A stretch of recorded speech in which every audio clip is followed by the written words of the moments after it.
The morning rush at Brewful Moments felt like trying to hold back a tidal wave with a paper cup. Steam hissed from the espresso machine, filling the small cafe with the rich aroma of freshly ground coffee beans. Behind the counter, Jason Parker moved with practiced efficiency, his hands dancing between portafilters and milk pitchers. "One oat milk latte extra shot for Melissa," he called out, placing the cup on the pickup counter with a warm smile that masked his exhaustion. Jason had been awake since 4:30 a.m. The apartment he shared with his grandfather was cold again. They'd been cutting back on heating to save money. At 24, Jason hadn't imagined this would be his life, working 60 hours a week between two jobs, stretching every dollar until it screamed, and still barely making ends meet. But life had other plans when his grandfather's military, and pension and benefits had gotten tangled in bureaucratic red tape 6 months ago.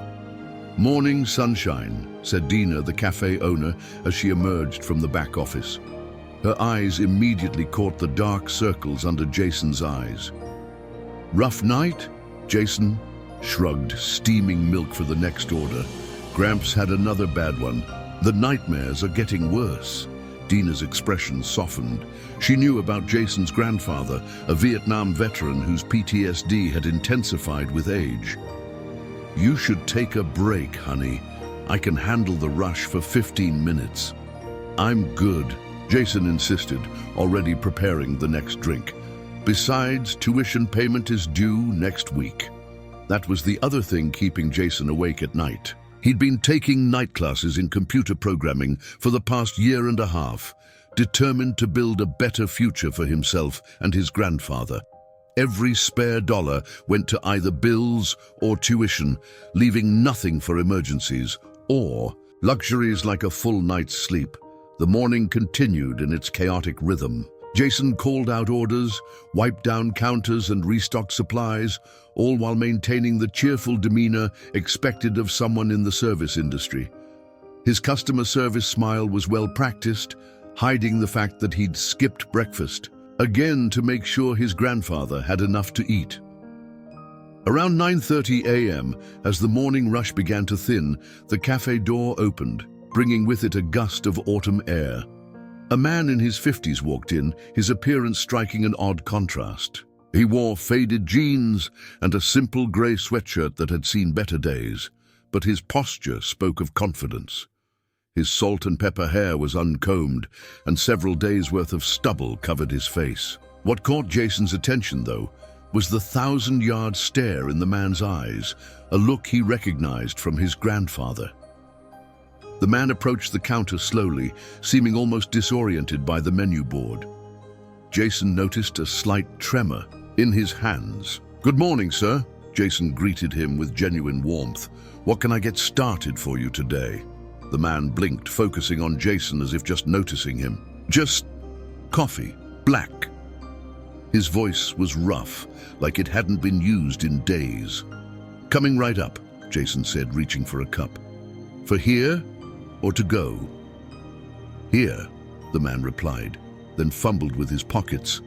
A flash of panic crossed his weathered face. He checked another pocket, then another. "I seem to have forgotten my wallet." The man's expression shifted from embarrassment to resignation as he turned to leave. "Sorry for wasting your time." Jason recognized that look too well, the quiet dignity of someone trying to preserve their pride in a moment of vulnerability. Without hesitation, he called out, "Sir, your coffee's almost ready. Please have a seat."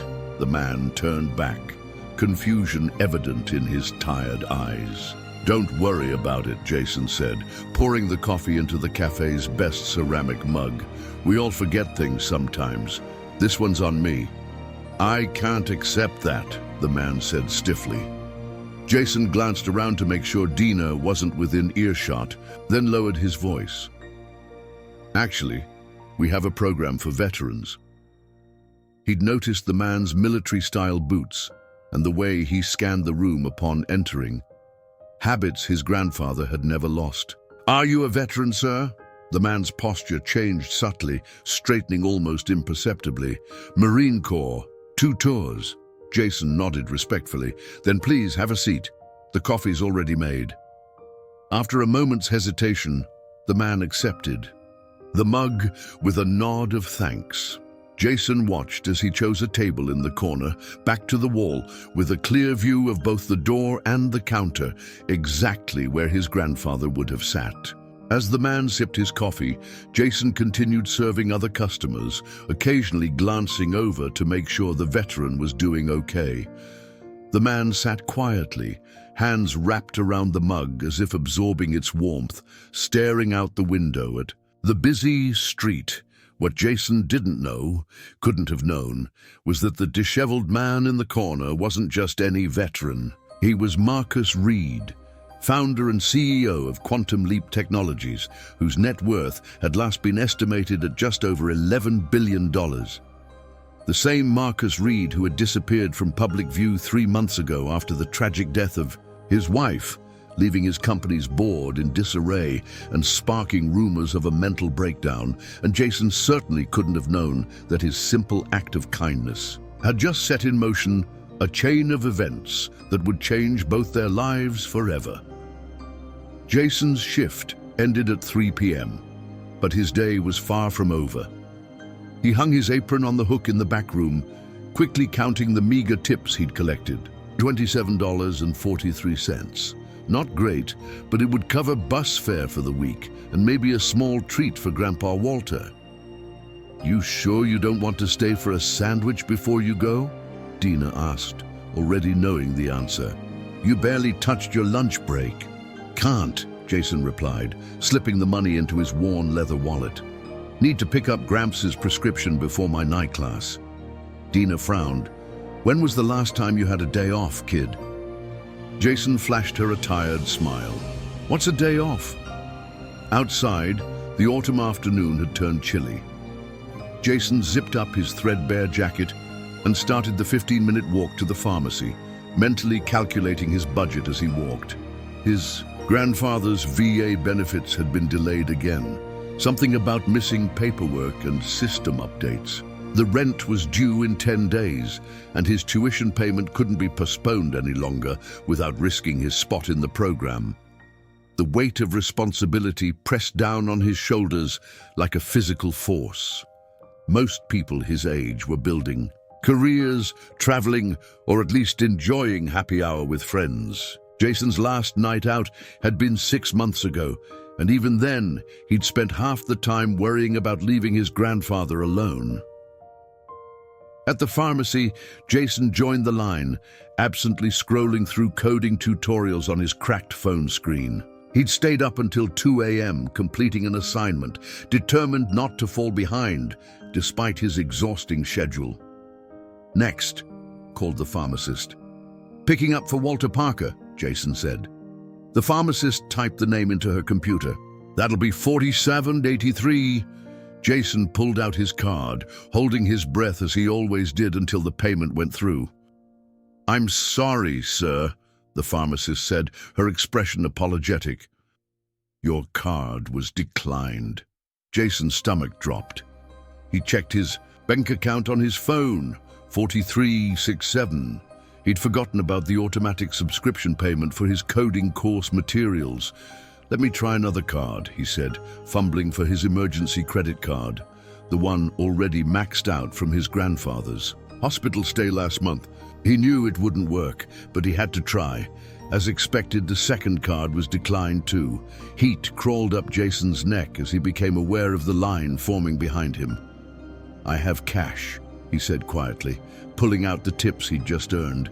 He counted out $27.43 and looked up at the pharmacist. "I'm short about $20. Is there any way I can pay the rest tomorrow?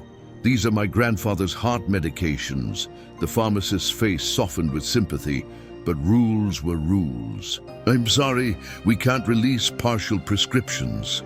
Jason felt the familiar knot of panic tightening in his chest. Walter needed those medications tonight.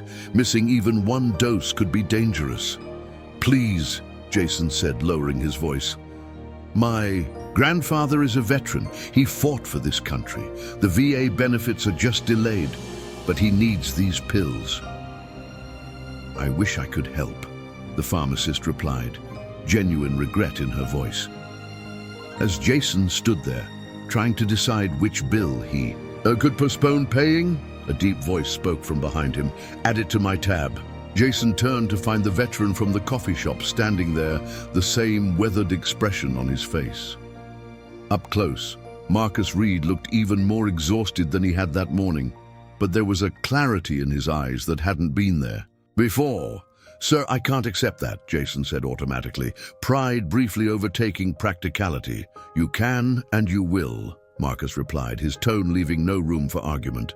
Consider it repayment for the coffee. The coffee was only $4, Jason pointed out. A ghost of a smile crossed Marcus's face.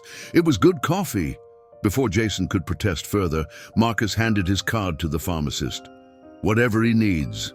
The pharmacist processed the payment, and Jason found himself walking out of the pharmacy with his grandfather's medication, a strange mix of gratitude and embarrassment swirling in his chest. Thank you, he said as they stepped onto the sidewalk. I'll pay you back, I promise. Marcus shook his head. Don't worry about it. He seemed about to walk away, then hesitated. Your grandfather, Vietnam? Jason nodded. Marine Corps, 1968 to 1970. K, Sun, and Hugh. Something shifted in Marcus's expression. Recognition, perhaps, or respect. The VA's a bureaucratic nightmare, always has been. You don't have to tell me, Jason agreed, checking his watch. If he hurried, he could still get home, make dinner for Grandpa Walter, and make it to his night class on time. Look, I really appreciate this, but I have to go. Of course, Marcus said, stepping back. As Jason turned to leave, Marcus called after him. Which branch does your grandfather use? For the VA? The one on Jefferson Street, Jason replied, surprised by the question. Why? Marcus merely nodded. Take care of him. With that, he turned and walked away, leaving Jason staring after him, wondering why a homeless veteran would have a credit card that could cover expensive heart medications without hesitation. Meanwhile, back at his penthouse suite across town, Marcus Reed's executive assistant, Sophia Chen, was fielding her 12th frantic call of the day. The board members were threatening to declare Marcus mentally incompetent if he didn't return to his duties soon. The company stock had dropped 15% since his disappearance, and competitors were circling like sharks, sensing weakness. No, Mr. Harrington, I don't know where Mr. Reed is, Sophia said, for what felt like the 100th time. Yes, I understand. The implications for the company. I'll certainly relay your concerns when I speak with him. After ending the call, Sophia poured herself another cup of coffee and stared out at the city skyline. Nobody knew that she was the only person Marcus had contacted during his 3-month absence, a brief text message every few days to let her know he was alive. Nobody knew that the tech billionaire was wandering the city streets, sleeping in cheap motels, trying to make sense of his life after losing Claire, his wife of 27 years, to cancer. Nobody knew that Marcus Reed, who had everything, felt like he had nothing. Nobody, perhaps, except a young barista who had nothing, yet gave what little he had without hesitation. Marcus Reed sat in the back of Brewful Moments for the 3rd consecutive morning, nursing his black coffee while observing the bustling café. For decades, he had been accustomed to the rarefied air of boardrooms and executive suites, but here among the morning commuters and college students, he found an unexpected comfort. Nobody recognized him. His deliberate dishevelment and weeks of beard growth provided the perfect disguise. His eyes tracked Jason as the young barista moved behind the counter, handling the morning rush with tireless efficiency. There was something about the kid that Marcus couldn't shake, a resilience that reminded him of himself 30 years ago, before Quantum Leap, before the billions, before Claire. Refill, sir? Marcus looked up to find Jason standing beside his table, coffee pot in hand. Please, Marcus said, sliding his cup forward. Busy morning, Jason poured the coffee with practiced precision. "Always is. You've been coming in every day this week." "The coffee's good," Marcus replied simply. Jason smiled, a genuine expression despite the exhaustion evident in his eyes. "Better than the stuff they serve at the VA, I bet." Marcus nodded, allowing the assumption to stand. It wasn't entirely untrue. He had served briefly in the Gulf War before finding his calling in technology. "Your grandfather," Marcus said as Jason was about to return to the counter. "How is he?" Surprise flickered across Jason's face. "He's hanging in there. The medication helps. Thanks again for that." No need for thanks. A customer called from the counter, and Jason excused himself, returning to the endless stream of orders. Marcus watched him work, noting how he never slowed despite the demanding pace. Even more telling was how Jason interacted with other customers. Always patient, always kind, especially with the elderly man who took 5 minutes to count out. Exact change. And the harried mother struggling with twin toddlers. Marcus pulled out his phone, a basic prepaid model, not the custom-designed one his company produced, and made a simple note. Jason Parker, background. After finishing his coffee, Marcus left his usual generous tip and slipped out the door. Outside, the autumn air carried the first hint of winter. He pulled up the collar of his jacket and began walking, not toward the luxury penthouse where his life had unraveled after Claire's death, but toward the modest motel on the edge of downtown where he'd been staying. 3 blocks from the café, he ducked into an alleyway and pulled out a second phone, his actual device, encrypted with technology years ahead of what was commercially available. He dialed the only number he'd called in months. "It's me," he said when Sophia answered. "About time," she replied, relief evident in her voice. "The board is in full revolt. Harrington is 2 days away from calling for a vote of no confidence." "Let him," Marcus said, unconcerned. "I still own 47% of the company." "Marcus," Sophia's voice softened. "It's been 3 months. How much longer do you need?" He closed his eyes, leaning against the brick wall. "I don't know. Not yet." "The charity gala is next week," she reminded him. "The Claire Reed Foundation's first public event. People are expecting you." The mention of his wife's name still felt like a physical blow. The foundation had been his first act after her death. $1 billion commitment to fund research for the rare form of cancer that had taken her. But even that meaningful work hadn't filled the void she'd left behind. "I'll think about it," was all he could promise. "There's something else," Sophia continued cautiously. "I need you to approve the Veterans Initiative before the quarterly report. The PR team is waiting on your final decision." Marcus's mind flashed to Jason's grandfather, a man he'd never met but whose struggles he could now imagine all too vividly. "Do it," he said decisively. "Full funding, whatever they need. And Sophia, I need information on someone, discreetly." "Who?" "A barista named Jason Parker. Works at Brewful Moments on Maple Street. Lives with his grandfather, a Vietnam veteran." He could hear Sophia typing. "May I ask why?"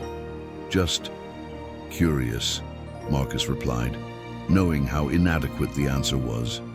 How could he explain that in the midst of his grief-induced exile, a simple act of kindness from a stranger had been the first thing to make him feel something other than pain? "I'll have something for you by tonight," Sophia promised.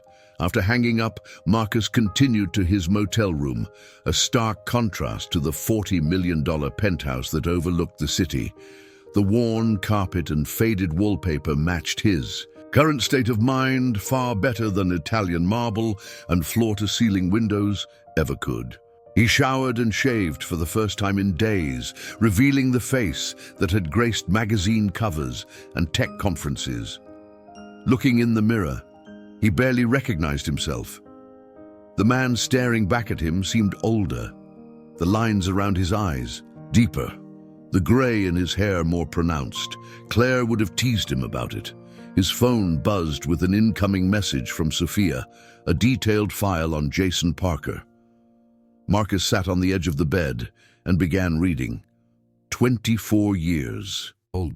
Raised by his grandfather after his parents died in a car accident when he was 9, graduated high school with honors despite working part-time, started community college studying computer science, but had to drop out when his grandfather's health declined, currently enrolled in a coding boot camp, maintaining a perfect grade average despite working 2 jobs.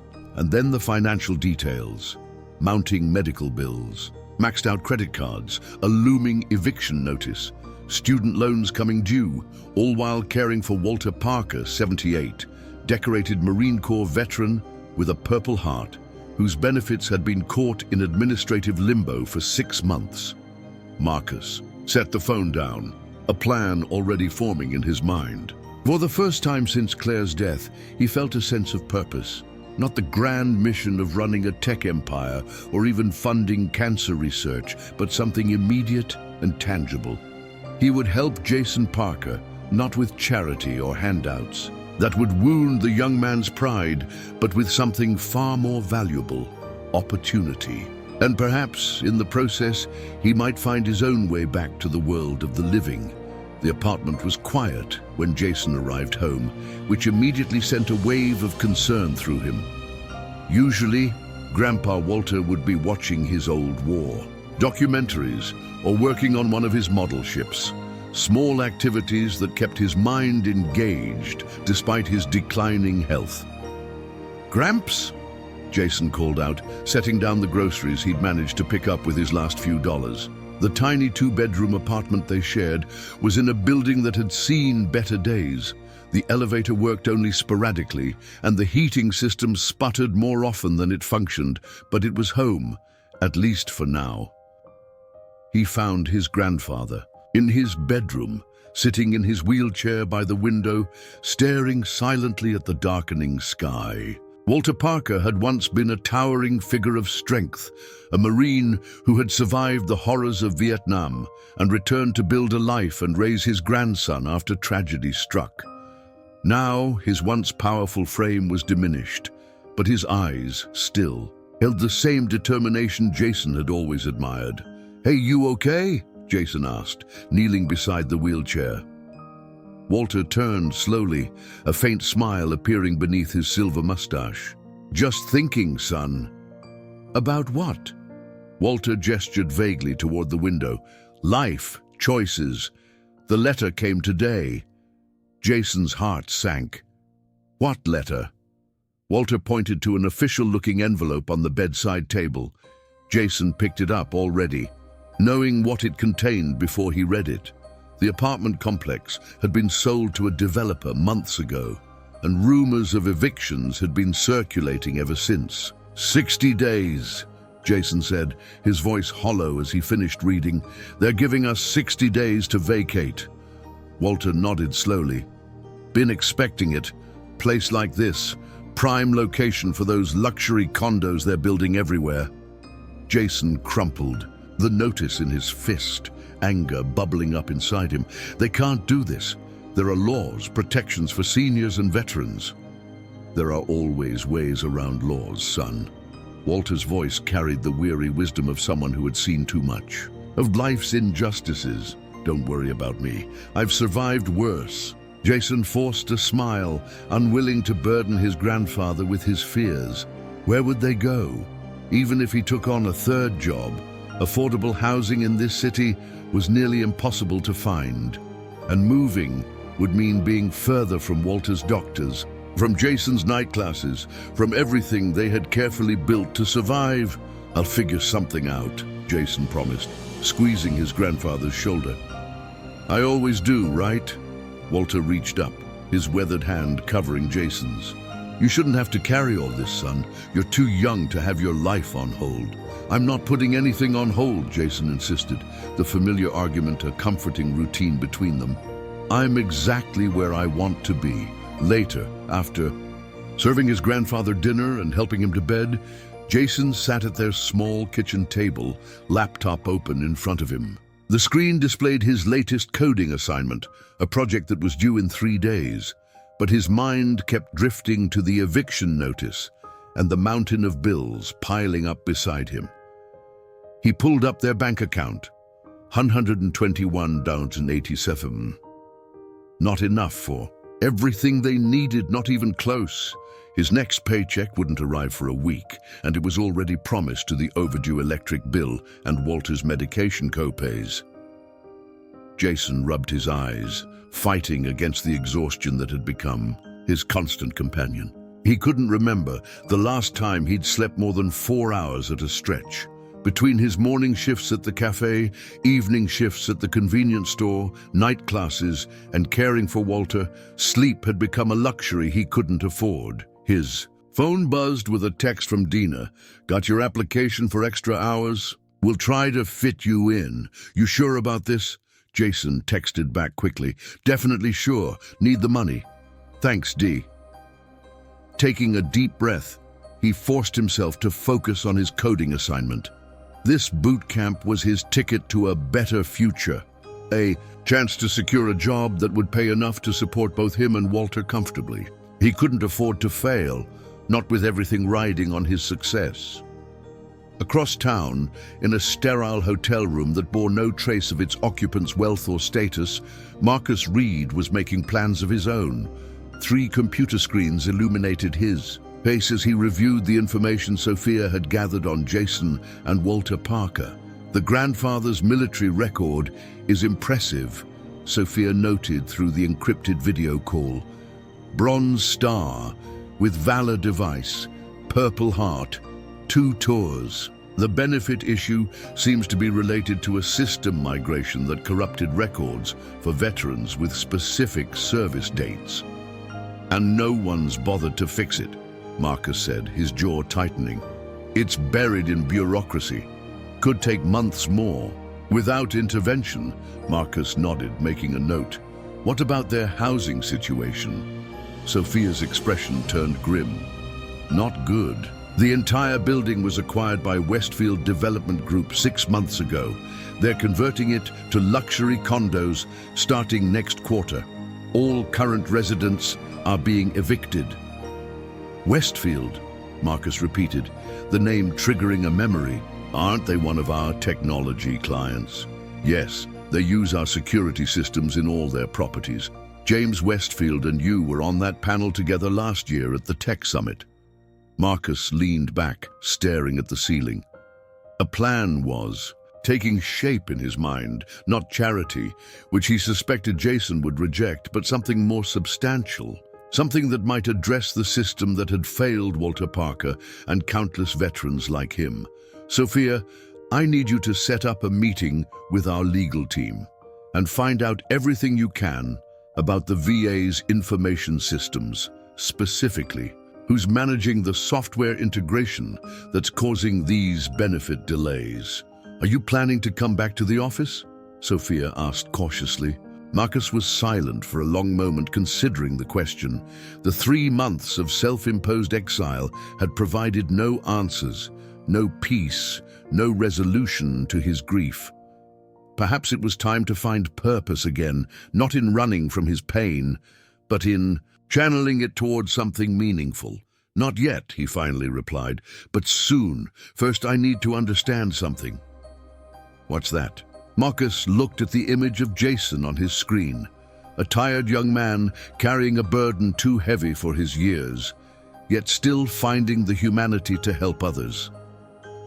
"I need to understand how someone with so little can give so much," he said quietly, "when I, with all my resources, couldn't save the one person who mattered most." The following morning brought an unexpected surprise to Brewful Moments. Jason had just finished setting up the espresso machine when Deena approached him, an unusual spring in her step. "You'll never guess what happened," she said practically. Vibrating with excitement, Jason raised an eyebrow. "We finally got that new grinder you've been wanting." "Better." Deena handed him an official-looking letter. "We got selected for the Downtown Small Business Innovation Grant. $50,000 to upgrade our equipment and expand our operations." Jason stared at her in disbelief. "What? How? I thought you said the application deadline passed months ago." "It did!" Deena exclaimed. Apparently, our application was misplaced and then found during a review. But here's the crazy part. They specifically mentioned wanting to support veteran employment initiatives. Veteran employment? Deena nodded enthusiastically. Remember that idea you had last year? About training veterans as baristas and providing flexible schedules for those with PTSD and other service-related issues? I mentioned it in the application as a future goal, but I never thought they'd actually read it. Jason's mind raced. It had been a passing suggestion, inspired by his grandfather's struggles to find work that could accommodate his health needs. After returning from Vietnam, Jason had seen firsthand how important purpose and routine were to veterans, but also how traditional employment often failed to account for their unique challenges. "This is incredible, Deena. Congratulations," she beamed at him. "It's our success, not just mine. And there's more. Part of the grant includes funding a full-time position to develop and run the veteran program." Deena fixed him with a meaningful look.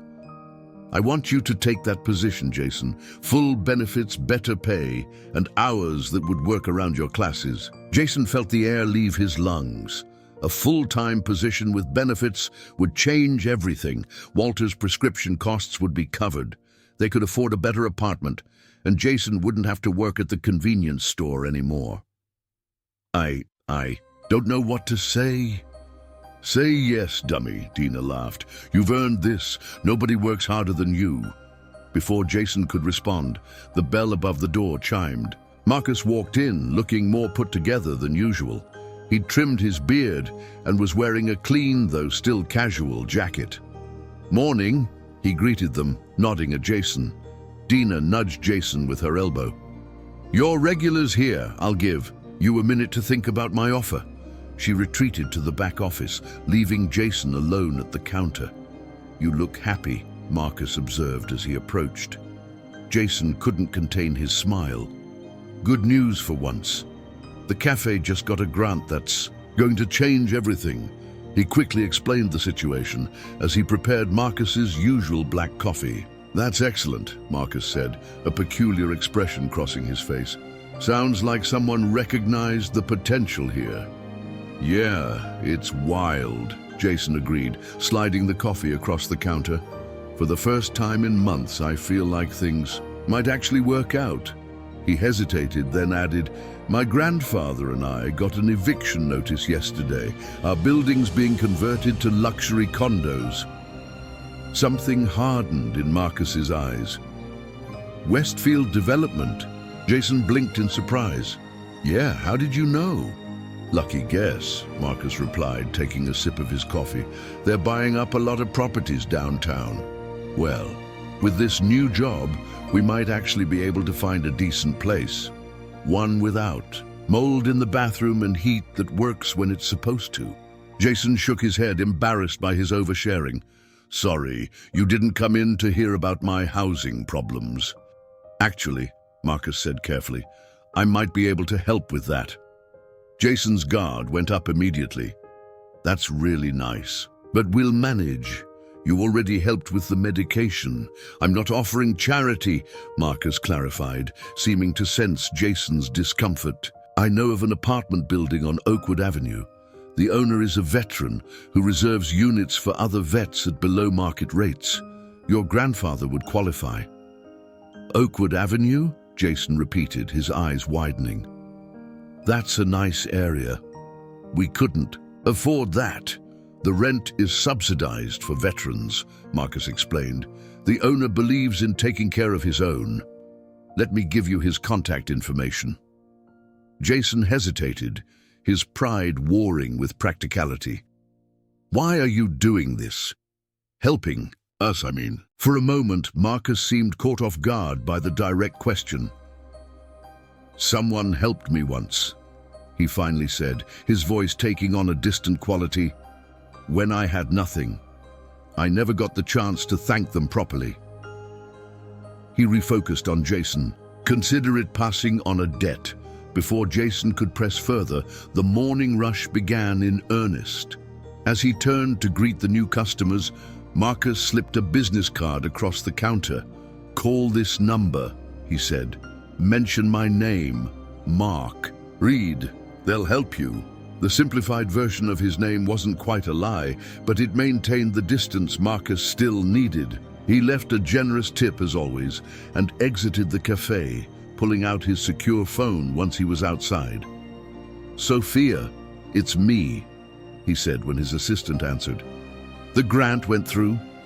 "Yes," she confirmed. "The funds were transferred yesterday, and the selection committee sent the notification immediately as requested. Are you going to tell me what this is all about?" Marcus watched through the window as Jason efficiently handled the growing line of customers, his movements precise. Despite his obvious exhaustion, "I'm coming back to the office tomorrow," Marcus said, making a decision that had been forming for days. "Have the board assembled at 10, and I want a full briefing on our government contracts division, especially any work we're doing with the Veterans Administration." "Really?" Sophia couldn't keep the surprise from her voice. "That's unexpected." "It's time," Marcus replied simply. "Also, contact James Westfield. Tell him I want to discuss his downtown development project over dinner. Tonight. Consider it done." "Anything else?" Marcus continued watching Jason, remembering the simple act of kindness that had cut through months of grief-induced isolation. "Yes, find out who manages the apartment building on Oakwood, the veteran-focused one that Quantum Leap funded through our community investment program last year. I want to personally ensure they have a 2-bedroom unit available immediately." "For Jason and his grandfather," Sophia inferred. "Yes, but they can't know it's from me. They need to believe this is all happening by coincidence. Jason's not the type to accept handouts." "Marcus," Sophia said cautiously, "are you sure about all this? You've been gone for months and now suddenly you're arranging jobs and housing for a random barista?" Marcus finally turned away from the window, his mind clearer than it had been since Claire's death. "He's not random, Sophia. He's exactly the wake-up call I needed." As Marcus walked away from Brewful Moments, he felt something he hadn't experienced in a long time. A sense of forward motion, of purpose beyond his grief. Claire had always said that true wealth wasn't measured by what you accumulated, but by what you gave away. He'd nodded and agreed, funding charitable foundations and cutting checks for impressive amounts, but he'd never truly understood until now, until he'd been on the receiving end of generosity from someone who had every reason to withhold it. What Jason Parker had given him wasn't just coffee. It was a reminder of humanity at its most fundamental level, and Marcus was determined to honor that gift in ways the young barista would never imagine. The headquarters of Quantum Leap Technologies occupied 30 floors of a gleaming skyscraper in the heart of downtown. Its ultra-modern design featured flowing curves of glass and steel that seemed to defy gravity, a physical manifestation of the company's ethos of pushing beyond conventional boundaries. Employees had grown accustomed to the absence of their founder and CEO over the past 3 months, adapting to remote instructions and delegated authority. So when Marcus Reed walked through the lobby that morning, freshly shaved and wearing a tailored suit instead of the disheveled attire he'd adopted during his self-imposed exile, the effect was electric. Conversations stopped mid-sentence, phones were forgotten in hands, eyes widened in recognition and disbelief. Marcus nodded acknowledgements but didn't stop to chat, striding purposefully toward the executive elevator. Sophia was waiting for him, relief evident on her face, despite her professional composure. "Welcome back," she said simply, handing him a tablet with the day's agenda. Marcus took it with a nod. "How's the board?" "Nervous," Sophia replied as the elevator ascended. "Harrington has been particularly vocal about your absence. He's been positioning himself as the steady hand the company needs." "Has he now?" Marcus's voice was calm, but the slight tightening around his eyes told Sophia everything she needed to know. The boardroom fell silent as Marcus entered. 8 people sat around the massive table, expressions ranging from surprise to calculated neutrality. Richard Harrington, the chief operating officer who had been with the company for 15 years, recovered first, rising from his seat at the head of the table, Marcus's seat.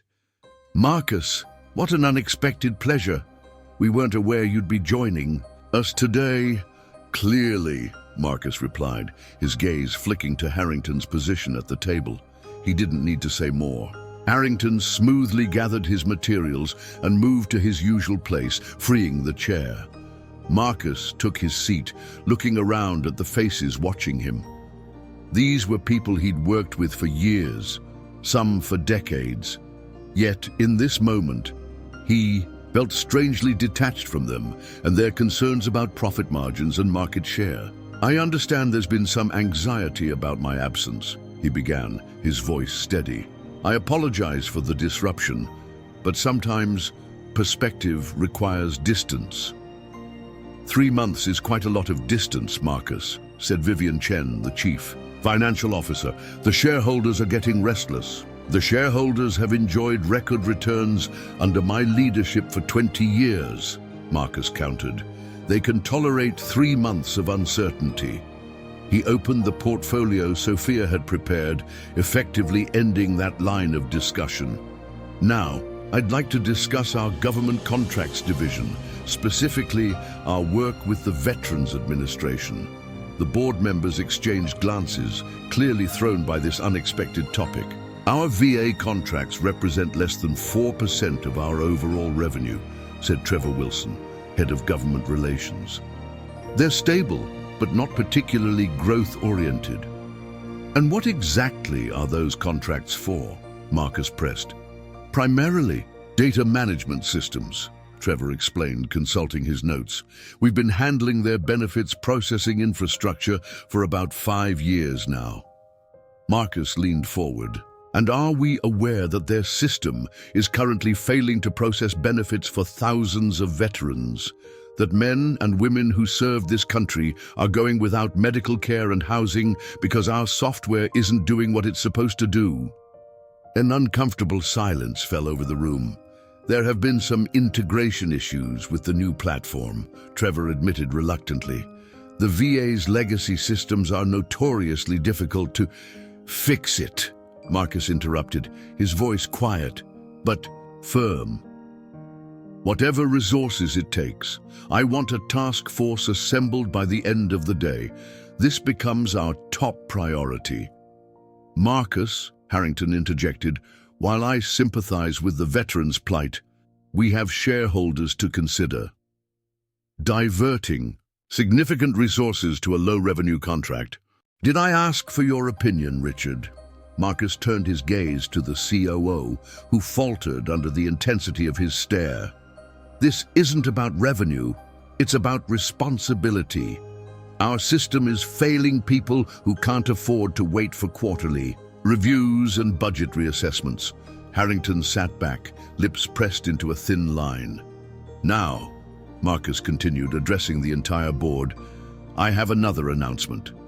I'm establishing a new division within Quantum Leap, the Claire Reed Foundation, for veteran support." A ripple of surprise went through the room at the mention of his late wife's name. "This foundation will focus on 3 areas: healthcare access, housing security, and employment opportunities for veterans. We'll be allocating $1 billion in initial funding with a structured giving plan to ensure sustainability." $1 billion? Vivian echoed, clearly calculating the impact on their financials. "From my personal holdings," Marcus clarified, "though I expect the company to contribute through matching programs and technology resources." The tension in the room shifted as the board processed this information. Marcus Reed's personal fortune was his to allocate as he saw fit, and $1 billion charitable foundation, while unexpected, was hardly out of character for tech billionaires seeking legacy projects. "I'd like to start with an immediate initiative," Marcus continued, pulling up a document on the main screen. "We own a building on Oakwood Avenue, part of our community investment portfolio. Currently, it operates as subsidized housing for veterans. I want to expand this model to 10 more properties within the next year. That's ambitious, Trevor noted cautiously. It's necessary, Marcus corrected, and it's just the beginning. As the meeting continued with Marcus outlining his vision for the foundation and the company's role in supporting it, Sophia observed a transformation in her boss. The grief was still there. It would always be there. But something had changed. There was a clarity of purpose, a renewed intensity that had been missing since Claire's diagnosis. Meanwhile, across town, Jason was having a transformation of his own. He stood in the center of an apartment on Oakwood Avenue, unable to believe what he was seeing. Sunlight streamed through large windows, illuminating hardwood floors and freshly painted walls. The kitchen featured new appliances. The bathroom was immaculate. And most importantly, there were no signs of mold, water damage, or the other issues that plagued their current place. "And you're sure about the rent?" Jason asked the property manager for the third time. The woman, Sandra according to her name tag, smiled patiently. "Yes, Mr. Parker. As I explained, your grandfather's veteran status qualifies you for our subsidized rate program. The owner of this building is committed to providing quality housing for veterans and their families." Jason ran a hand through his hair, still struggling to process this stroke of good fortune. "And it's available immediately?" "As soon as you're ready to sign the lease," Sandra confirmed. "Mr. Reed was quite insistent that we expedite the process." "Mark Reed," Jason murmured, thinking of the disheveled veteran who had somehow become a fixture in his life over the past week. "I still don't understand how he has this kind of connection." Sandra's expression revealed nothing. "Mr. Reed is very well respected in the veteran community." Jason walked to the window, looking out at the tree-lined street below. From here, he could see a park where children played on swings. Elderly couples strolled along winding paths, and dogs chased frisbees on a grassy field. It was a world away from their current neighborhood, where Walter rarely ventured outside due to safety concerns. "My grandfather could actually go outside here," Jason said softly, almost to himself. "He could get some fresh air, maybe even make some friends." Sandra stepped up beside him. "We have several veterans in the building. They get together for coffee in the community room on Tuesday mornings." Jason turned to her, making a decision. "Where do I sign?" Later that evening, as Jason helped his grandfather pack their meager belongings for the move, he couldn't shake the feeling that something extraordinary was happening, that the universe had suddenly decided to tilt in their favor after years of struggle. Between the apartment, Deena's job offer, and the assistance with Walter's medication, it seemed too good to be true. "You're awfully quiet, son," Walter observed from his chair, where he was carefully wrapping his model ships in newspaper. Jason looked up from the box he was filling. "Just thinking about how much is changing. A week ago, we were about to be evicted with nowhere to go. Now we have this amazing apartment. I've got a better job. It's like someone waved a magic wand." Walter studied his grandson thoughtfully. "Sometimes life works that way. Sometimes help comes from unexpected places." "I just can't figure out why Mark Reed would go out of his way for us," Jason admitted. "He barely knows us." "Maybe he sees something in you worth investing in," Walter suggested. "Not everyone needs a complicated reason to do good, Jason. Some people just do it because they can." Jason nodded slowly, though the questions lingered in his mind. Who was Mark Reed really? And why did Jason feel like he was still missing a crucial piece of the puzzle? 2 weeks after moving into their new apartment, Jason's life had settled into a rhythm that still felt surreal. Each morning, he woke to sunlight filtering through actual blinds instead of the tattered sheet they'd used in their old place. The building was quiet, clean, and most importantly, Walter was thriving in ways Jason hadn't seen in years. "I'm meeting the guys for coffee downstairs," Walter announced one Tuesday morning, already dressed in his nicest button-up shirt, his medals carefully pinned to his pocket, a subtle signal to the other veterans that they shared a brotherhood. Jason looked up from his laptop where he'd been working on his coding project. "Need help getting down there?" Walter shook his head, gesturing to his wheelchair.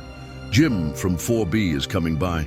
He's got a bad knee, but between the two of us, we manage just fine." The pride in his grandfather's voice brought a lump to Jason's throat.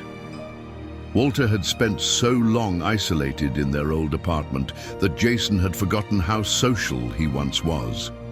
Now, surrounded by fellow veterans who understood his experiences, Walter had rediscovered a part of himself that had been dormant. "For too long? Bring me back a muffin if they have any," Jason said with a smile. After Walter left, Jason returned to his coding project. His new position at Brewful Moments meant more responsibility, but also more flexibility. Deena had arranged his schedule around his classes, giving him actual time to complete assignments without sacrificing sleep. A knock at the door pulled him from his work. Opening it, he found Sandra, the property manager, holding a package. "Morning, Mr. Parker. This came for you yesterday while you were out." Jason accepted the small box, puzzled. "Thanks, but I didn't order anything." Sandra simply smiled. "Have a nice day." Closing the door, Jason examined the package.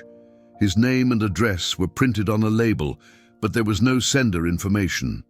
Inside, he found a plain white envelope and a small black device that looked like an advanced smartphone.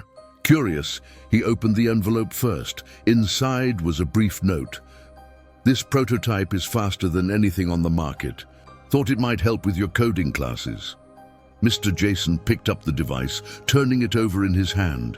It was sleek, lightweight, and featured a logo he didn't recognize, a stylized Q that seemed to be floating above a horizon line. He pressed the power button, and the screen came to life with startling speed and clarity. "What the hell?" Jason muttered, scrolling through the preloaded apps. This wasn't just a smartphone. It was a fully functional mobile development environment with software that would cost thousands of dollars if he tried to purchase it himself. He set the device down, a creeping suspicion forming in his mind. Mark Reed, Mr. the mysterious veteran who'd appeared in his life just as everything started changing. Jason grabbed his laptop and typed "Mark Reed Veteran" into the search engine. Hundreds of results appeared, but none seemed to match the man he knew. He refined his search, adding "tech" as a keyword. And there it was, a news article from 5 years ago featuring a charity gala for veterans. In the background of one photo, barely noticeable among the crowd of well-dressed attendees, was Marcus Reed, founder and CEO of Quantum Leap Technologies. Though clean-shaven and immaculately dressed, the eyes were unmistakable. Jason sat back, stunned. Marcus Reed, the tech billionaire, the man who had disappeared from public view 3 months ago following his wife's death. "Son of a bitch," he whispered, pieces falling into place. The apartment building on Oakwood, owned by Quantum Leap's investment division, the grant for Brewful Moments, awarded just after Marcus started coming to the cafe. Even Walter's VA benefits had suddenly been processed after being stuck for months. Anger and confusion warred within him. Why would one of the richest men in the country pretend to be a homeless veteran? Was this all some kind of elaborate game to him? Jason grabbed his coat and keys. He needed answers, and he knew exactly where to find them. At Quantum Leap headquarters, Marcus was in the middle of a meeting with the VA task force when Sophia slipped into the room, her expression tense. "I'm sorry to interrupt," she said quietly, "but there's someone in reception insisting on seeing you. He's quite determined." Marcus glanced at the security feed on his tablet and saw Jason pacing in the lobby, the prototype phone clutched in his hand. "I'll be right back," Marcus told the team, following Sophia out. He seems upset, Sophia warned as they walked to the elevator. Security wanted to remove him, but I thought you'd prefer to handle this personally. Marcus nodded, steeling himself. He'd known this moment would come eventually, though he'd hoped for more time.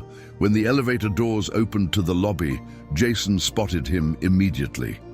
The recognition and betrayal on the young man's face cut deeper than Marcus had anticipated. "Mr. Reed," Jason said flatly, holding up the phone. "Or should I call you Mark? I'm not sure what the protocol is when someone lies about who they are." Marcus gestured toward a private meeting room off the lobby. "Let's talk somewhere less public." Jason hesitated, then followed him into the glass-walled room. Once inside, he placed the phone on the table between them. "Was it fun?" Jason asked, his voice tight with emotion. "Pretending to be someone you're not? Watching me struggle while knowing you could buy the entire block with your pocket change?" Marcus remained calm, understanding the anger directed at him. "That wasn't my intention." "Then what was your intention?" Jason demanded. "Why would a billionaire pretend to be homeless? Was I some kind of charity case to make yourself feel better?" "No," Marcus said firmly. "You were never a charity case, Jason." "Then explain this." Jason gestured around them. "The apartment, the job, this phone. You've been pulling strings behind the scenes like some puppet master." Marcus took a deep breath. "The first day I came to your cafe, I wasn't pretending to be homeless. I was lost. My wife had died 3 months earlier, and I couldn't bear to be in my life anymore, a life she wasn't part of. So I walked away from everything." The raw pain in Marcus's voice gave Jason pause. "I had no plan when I walked into your cafe," Marcus continued. "I was just existing. And then I forgot my wallet, genuinely forgot it. And you helped me anyway. You didn't know who I was. You had every reason to turn me away, but instead you created a story about a veterans program and gave me coffee from your own pocket." Jason shifted uncomfortably. "It was just coffee." "It wasn't just coffee," Marcus countered. "It was kindness when I'd convinced myself kindness always had an agenda. It was humanity when I'd lost faith in people. It was a connection when I'd been isolating myself for months." Jason remained silent, processing this. "After I left, I watched the security footage from that day," Marcus admitted. "I saw how tired you were, how you counted your tips like each dollar mattered because it did. Yet you still gave some away to a stranger. So you decided to fix my life." Jason's voice still held an edge, but the anger was fading. "I decided to remove obstacles that shouldn't have been there in the first place," Marcus corrected.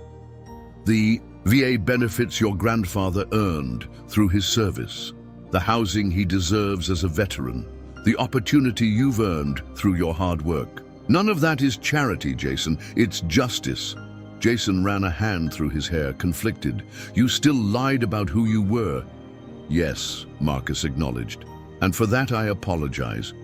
But if I'd walked into your cafe as Marcus Reed, would our conversations have been the same? Would you have been honest about your struggles? Or would you have seen me as someone to impress or please?" The question hung in the air between them, challenging yet genuine. Jason sighed, some of the tension leaving his shoulders. "So, what now? You've had your enlightenment moment, fixed my life, and now you go back to being a billionaire." For the first time, Marcus smiled, a real smile that reached his eyes. "Actually, I was hoping you might consider a job." Jason stared at Marcus as though he'd suggested they fly to the moon. "A job? Here?" He gestured at the gleaming headquarters around them. "I'm a barista with half a computer science degree. And self-taught coding skills that impressed our senior developers," Marcus replied, sliding a folder across the table. "This is the evaluation of that coding assignment you've been working on, the one you submitted to your boot camp last week." Jason frowned, opening the folder cautiously. Inside were detailed notes analyzing his code, pointing out both its strengths and areas for improvement. "How did you get this?" "Your instructors are consultants for Quantum Leap." We fund the boot camp as part of our talent pipeline. Marcus leaned forward. They don't know I requested your assessment specifically. They just think it's part of our regular review process. But your work stood out, Jason. You have a natural talent for problem solving. Jason closed the folder, still processing. So, what, you want me to get you coffee here instead of at Brewful Moments? Marcus laughed, a genuine sound that seemed to surprise even him. No, I want to offer you a position in our apprenticeship program. 20 hours a week while you complete your education with full tuition coverage.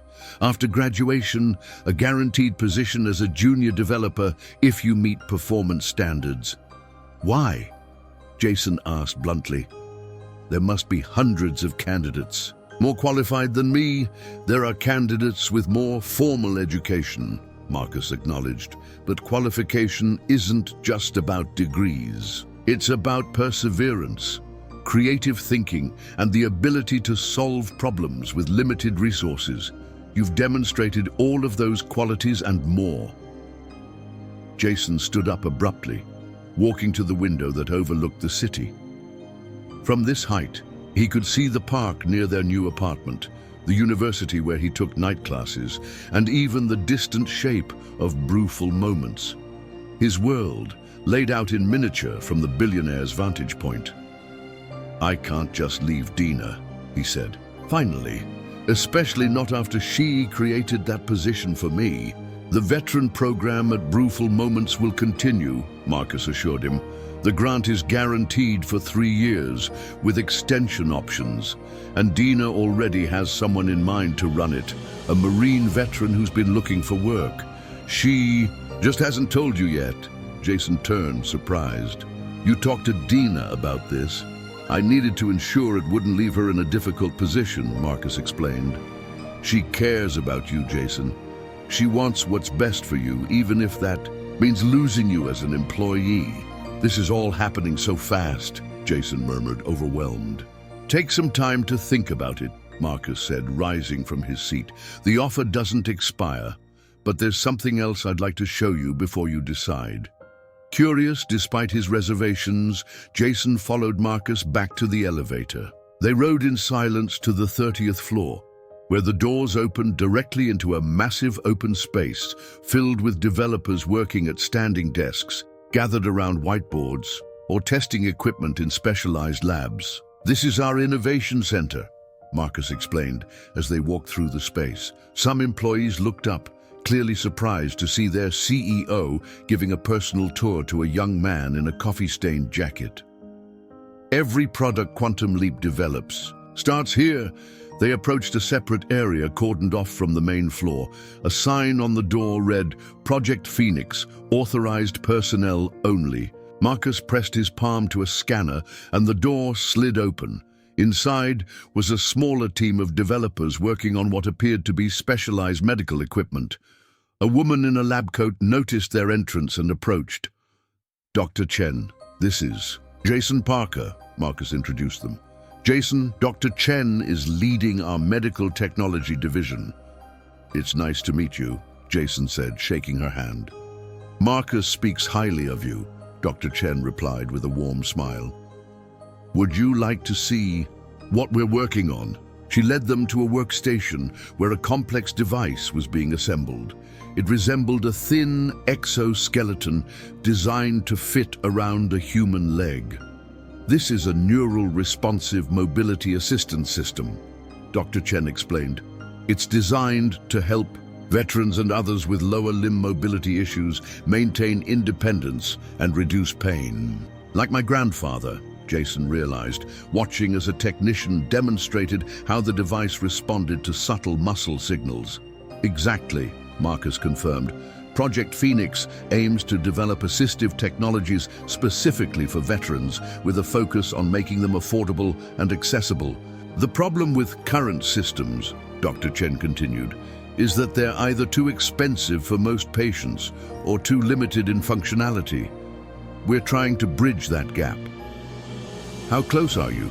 Jason asked, genuinely interested despite himself.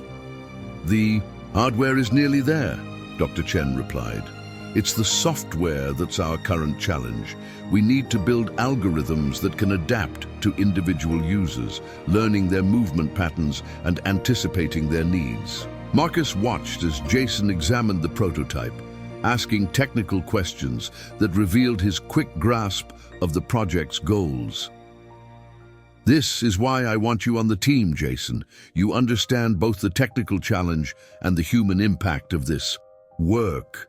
Jason looked up from the device. You're offering me a position on Project Phoenix? As an apprentice developer, yes, Marcus confirmed.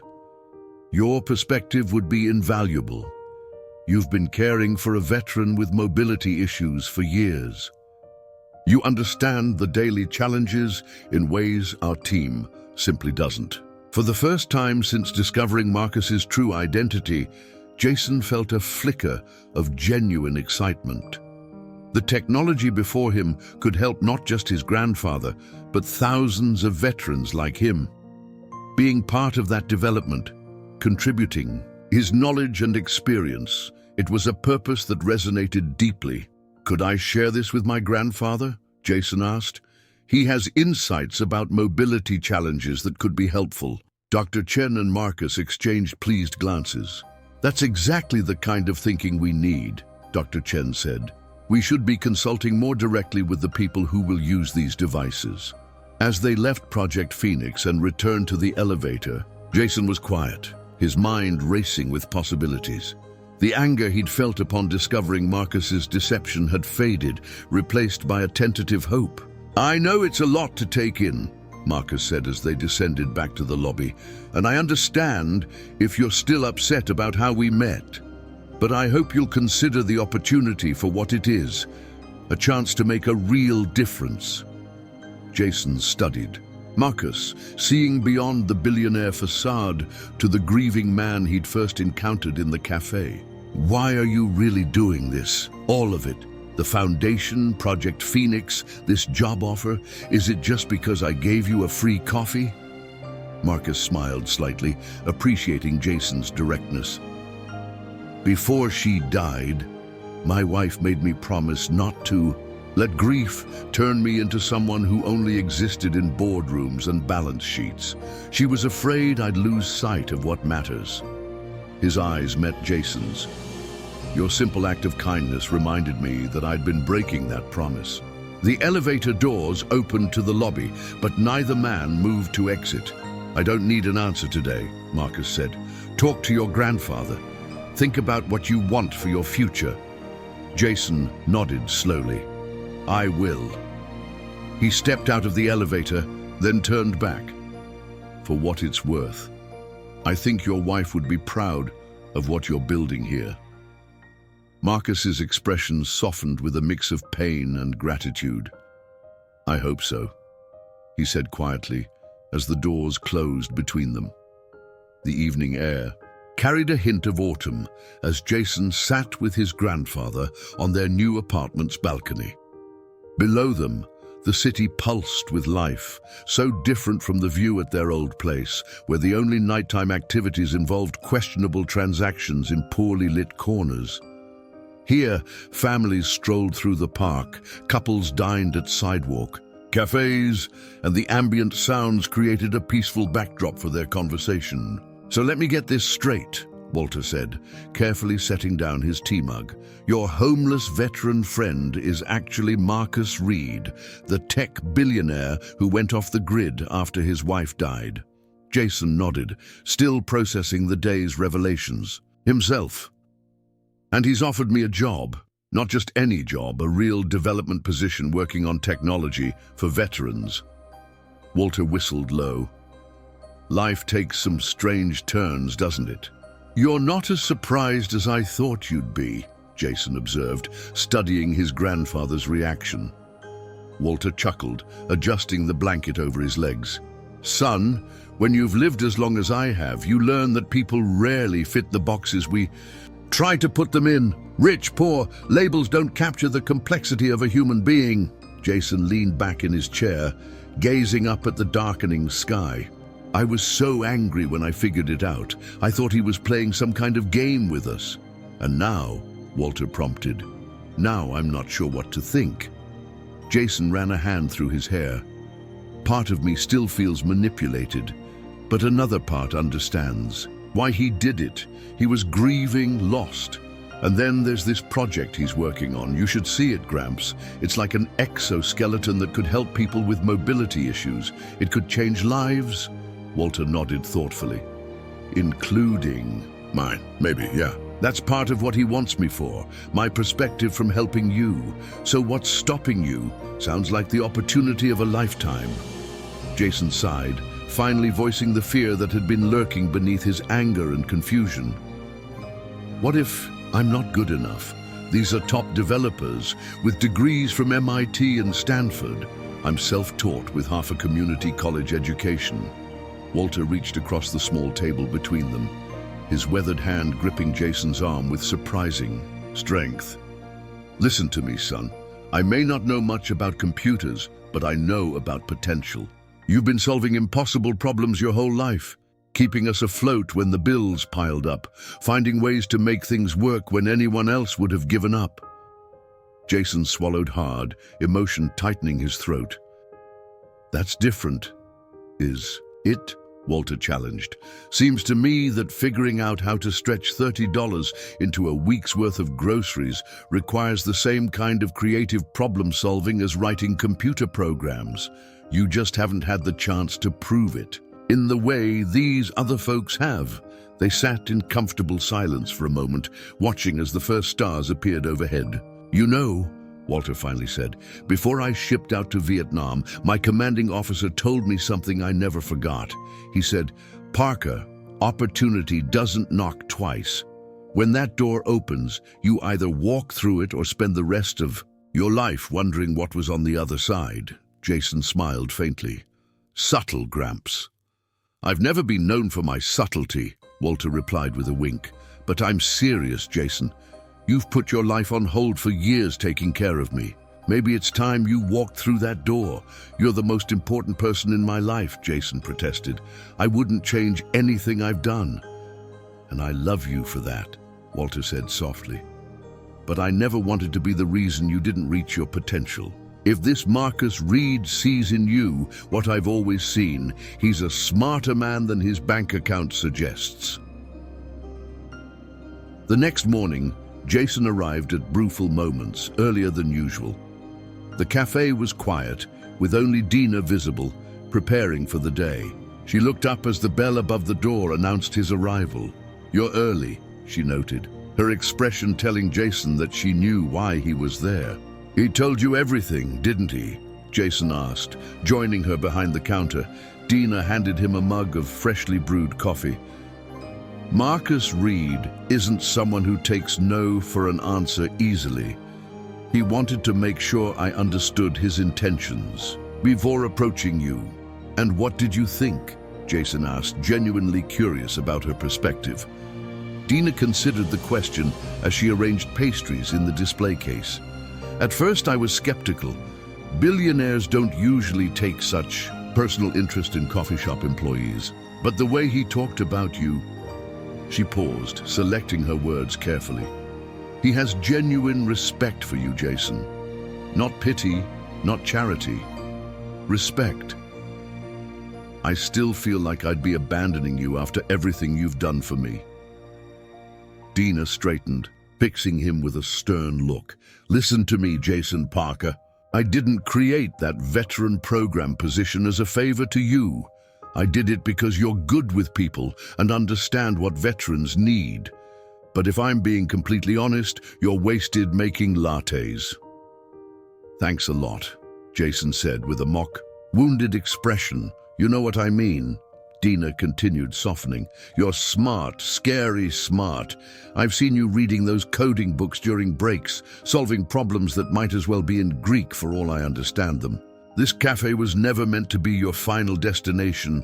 Jason sipped his coffee, letting her words sink in. "I met the guy who might take over the veteran program. Marcus mentioned him." Deena nodded. "David Rodriguez, Marine Corps like your grandfather, lost his leg in Afghanistan. He's been having a hard time finding work that accommodates his disability." And this position would be perfect for him, Jason realized. Just like that development job is perfect for you, Deena pointed out gently. Jason set down his mug, decision made. I'll miss this place. And you?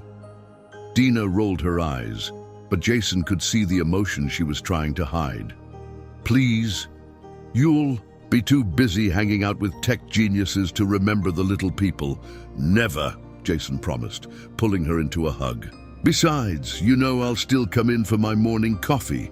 Old habits die hard. You better, Deena warned, returning the embrace before pushing him away with feigned gruffness. Now get out of here. Go call that billionaire and tell him you're accepting his offer before he decides to buy another coffee shop employee. Jason laughed, heading for the door. I'm giving you 2 weeks' notice, by the way. 1 week, Deena countered. David needs the job, and you need to get started on whatever fancy tech you're going to build. Outside, the morning sun was just beginning to warm the city streets. Jason pulled out his phone and the business card Marcus had given him yesterday. For a moment, he hesitated, the weight of his decision settling on his shoulders. This wasn't just about a job. It was about stepping into a completely different life, one he hadn't dared to imagine for himself. His phone buzzed with an incoming text from Walter. Did you make the call yet? Don't make me come down there and do it for you. Jason smiled, picturing his grandfather impatiently waiting for news. With newfound resolve, he dialed the number. Mr. Reed's office, a professional female voice answered. This is Jason Parker, he replied, straightening his shoulders. I'd like to speak to Marcus about accepting his offer. 6 months passed in a whirlwind of change. Spring had given way to summer, and summer was now surrendering to autumn once more.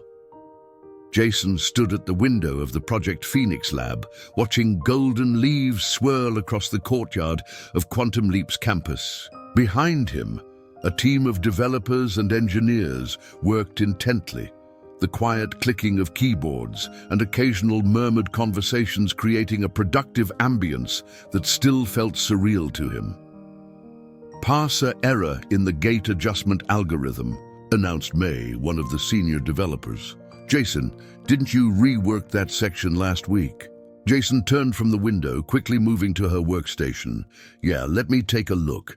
He scanned the code on her screen, immediately spotting the issue. There's a conflict with the user override protocol. The system can't decide whether to prioritize the learned pattern or the manual input. Can you fix it? May asked, moving aside to give him access to her keyboard. Already on it.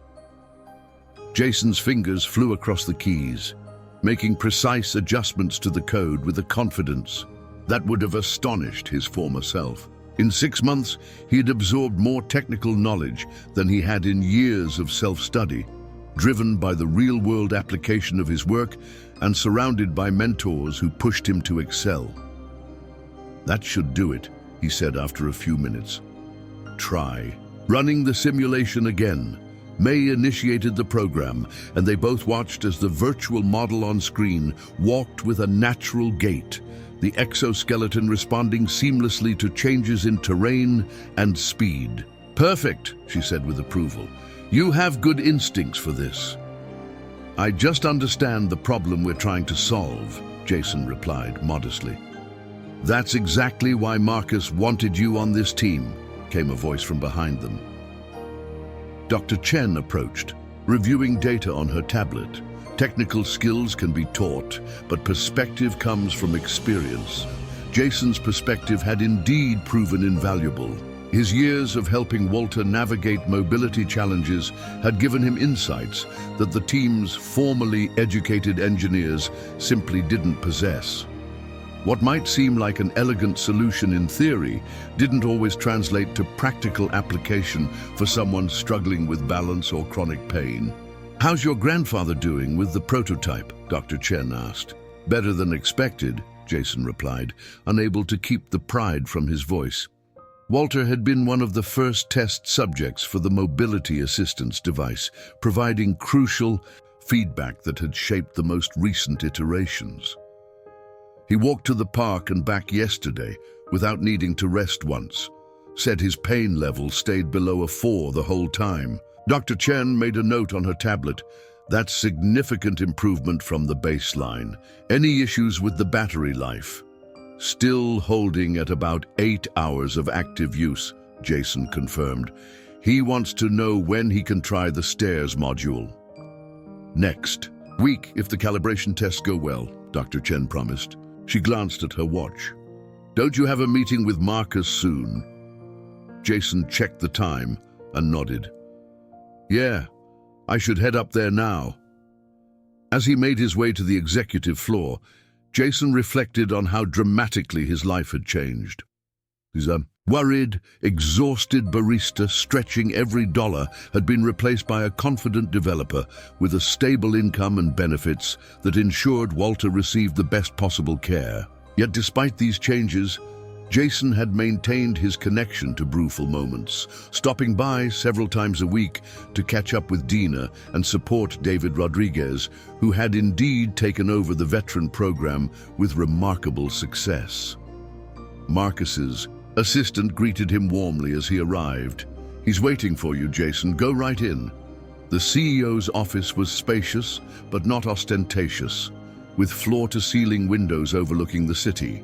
Marcus stood examining a large digital display showing Project Phoenix's progress metrics. He turned as Jason entered, his face lighting up with genuine pleasure. There he is, Marcus said, extending his hand. The man who's revolutionizing our neural response algorithms. Jason shook his hand with a small laugh. Pretty sure that's a team effort. A team you've become an integral part of, Marcus countered, gesturing for Jason to take a seat. Dr. Chen tells me the latest prototype is exceeding expectations. The user feedback has been incredible, Jason agreed. Not just from Gramps, but from all the test subjects. Veterans who haven't been able to walk comfortably in years are reporting significant quality of life improvements. Marcus nodded, his expression growing more serious. That's actually why I wanted to meet with you today. The board has approved. Moving Project Phoenix from R&D to production phase, Jason's eyes widened. Already, I thought we were still months away from that decision. The data supports accelerating our timeline, Marcus explained. And there's something else. He touched a control on his desk, and the wall display changed to show a Department of Veterans Affairs logo. The VA has agreed to include our mobility assistance system in their covered medical devices program. Once we clear the final regulatory hurdles, any eligible veteran will be able to receive the device at minimal or no cost. That's incredible, Jason said, momentarily speechless. The impact of this development was staggering. Thousands of veterans nationwide would have access to technology that could dramatically improve their independence and quality of life. The Claire Reed Foundation will subsidize any costs not covered by the VA, Marcus continued. No veteran will be denied this technology due to financial constraints. Jason shook his head in amazement. 6 months ago, I was making coffee and counting pennies. Now, I'm helping develop technology that could change lives across the country. It doesn't seem real. It's very real, Marcus assured him, leaning forward. And it's happening because you gave a cup of coffee to a stranger. I think you're overestimating the impact of that coffee, Jason said, with a self-deprecating smile. And I think you're underestimating how powerful simple kindness can be, Marcus countered. After Claire died, I was lost in grief. I walked away from everything because none of it seemed to matter anymore. The company, the foundation, the wealth, it all felt hollow without her. Marcus stood, walking to the window. That morning in your cafe, when I realized I'd forgotten my wallet, I was prepared for the usual transaction. Impatience, perhaps some recognition of who I was, followed by either obsequious service or thinly veiled annoyance. He turned back to Jason. Instead, I got genuine kindness from someone who had every reason to withhold it. You had nothing to gain and something to lose by helping me, yet you did it anyway without hesitation. It was just the decent thing to do, Jason said quietly. Exactly, Marcus agreed. And it reminded me that decency still exists in this world. Something I'd started to doubt. That cup of coffee was the first step back to the person Claire had loved, the person I wanted to be. Jason was silent, absorbing the weight of Marcus's words. I have a new project I'd like your input on, Marcus continued, changing the subject slightly. The foundation is establishing a scholarship program for family caregivers of veterans, people who, like you, put their education and careers on hold to care for those who served. That would be life-changing for so many people, Jason said, thinking of the countless others in situations similar to his former one. We're calling it the Last Drop Scholarship, Marcus said with a small smile, because sometimes the last thing you have to give is exactly what someone else needs. Jason laughed softly at the reference. I like it. There's one more thing, Marcus said, reaching into his desk drawer. He pulled out an envelope and handed it to Jason. The tech conference in Tokyo next month. Dr. Chen suggested you should be part of the presentation team. Jason opened the envelope to find flight and hotel information for a week-long stay in Japan. Are you serious? I've never even been on a plane before. Time to change that, Marcus said with a smile. The team believes you're the best person to explain the user-centered design aspects of the system. Your perspective as both a developer and a caregiver makes you uniquely qualified. As Jason left the office 30 minutes later, his mind was spinning with the possibilities that continued to unfold before him. In the elevator, he pulled out his phone and called Walter. Hey, Gramps, how's the prototype working today? Smooth as silk, Walter replied cheerfully. Just got back from the Veterans Coffee Group. Walked the whole way there and back, no wheelchair needed. That's fantastic, Jason said, his heart swelling with pride and joy. Listen, I've got some news. How do you feel about coming to Tokyo with me next month? There was a moment of stunned silence before Walter responded. Tokyo? Japan? What are you talking about? I've been asked to present at a tech conference there, and I want you to come with me. The prototype needs a real-world road test, right? What better place than Tokyo? Walter's delighted laughter filled the line. Son, when you decide to change your life, you don't do it halfway, do you? As Jason exited the Quantum Leap building, into the bright autumn afternoon, he couldn't help but smile at his grandfather's words. 6 months ago, he'd been a struggling barista with dwindling hope and mounting problems. One simple act of kindness, a cup of coffee offered without expectation of return, had set in motion a chain of events that transformed not only his life, but potentially the lives of thousands of veterans. He glanced at his watch. There was just enough time to stop by Brewful Moments before heading home. After all, some habits were worth keeping, and he had a feeling Deena would want to hear about Tokyo. The Tokyo International Convention Center buzzed with energy as thousands of technology professionals, investors, and journalists gathered for Tech Future, one of the industry's most prestigious global conferences.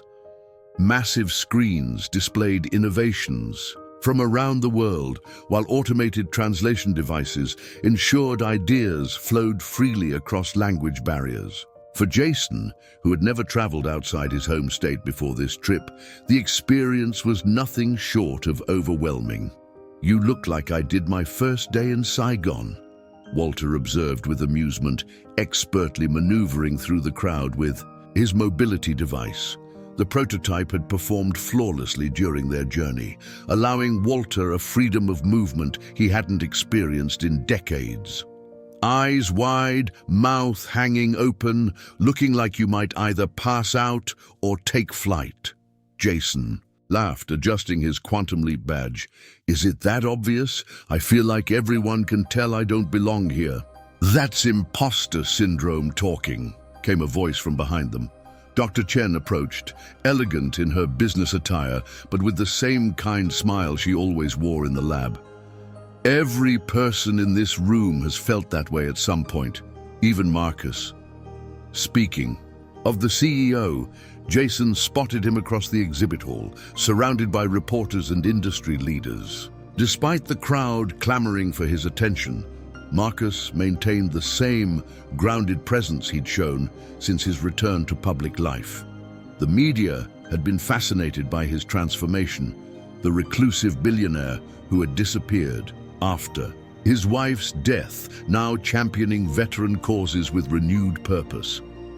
"Our presentation is in 30 minutes, Dr. Chen reminded them. "The team is gathering backstage for final preparations." Walter patted Jason's shoulder.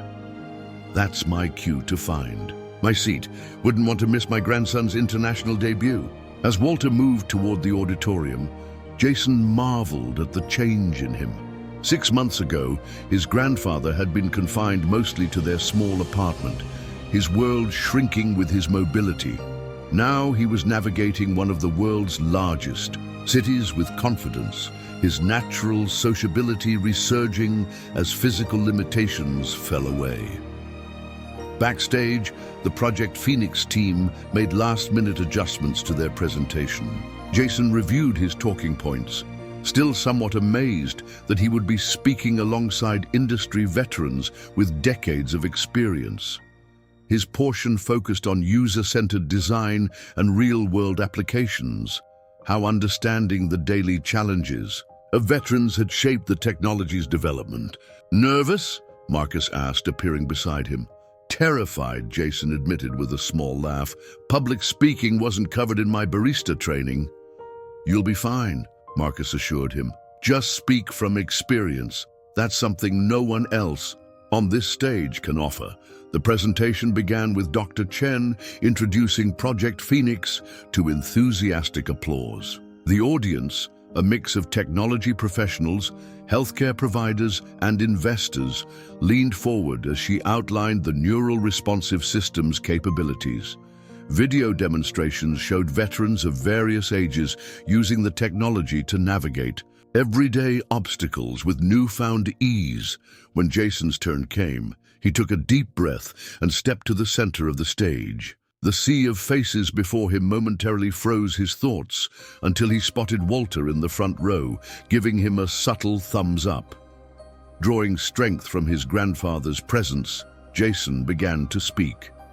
"Technology without empathy is just machinery," he started, his voice growing steadier with each word. "What makes the Phoenix system unique isn't just its advanced algorithms or responsive design. It's that every feature addresses a real problem faced by real people." He shared stories of Walter's struggles before the prototype, the small indignities, and major challenges that had shaped both their lives. He explained how his perspective as a caregiver had influenced design decisions, making the system more intuitive for both users and their support networks. "When my grandfather first tested the prototype," Jason continued, "he didn't talk about the technical specifications or the battery life. He said, 'For the first time in years, I forgot I needed help walking.' That's not just success, that's freedom." The audience responded with warm applause, many nodding in recognition of the human element often overlooked in technical presentations. As Jason returned to his position, Marcus stepped forward for the closing remarks. "Project Phoenix represents more than technological innovation," Marcus stated, his commanding presence drawing all eyes. "It embodies our commitment to those who have served, ensuring that physical limitations need not define their futures." He paused, his gaze sweeping across the audience before landing briefly on Jason. "But it also represents something equally powerful, the recognition that true innovation comes from diverse perspectives. Some of our most crucial insights came not from our engineers with advanced degrees, but from a young man who understood the problem because he lived with it every day." After the presentation concluded to enthusiastic applause, Jason found himself surrounded by attendees eager to discuss the project. Healthcare providers shared challenges their patients faced, tech enthusiasts suggested potential enhancements, and several veterans offered emotional thanks for addressing needs they had struggled with for years. Later that evening, a celebration. Dinner was held for the presentation team at a traditional Japanese restaurant overlooking Tokyo's glittering skyline. As servers brought out course after course of exquisitely prepared dishes, Jason found himself seated beside Marcus. "You did exceptionally well today," Marcus said, raising his glass in a small toast. "The conference organizers told me your segment generated the most follow-up questions and partnership inquiries." Jason smiled, still processing the day's events. It felt surreal up there. "A year ago, I was counting tips to pay for Gramps' medication. Now I'm helping develop technology that could help thousands of veterans like him." "Life can change in extraordinary ways," Marcus agreed. "Sometimes all it takes is one moment, one choice that sets everything in motion."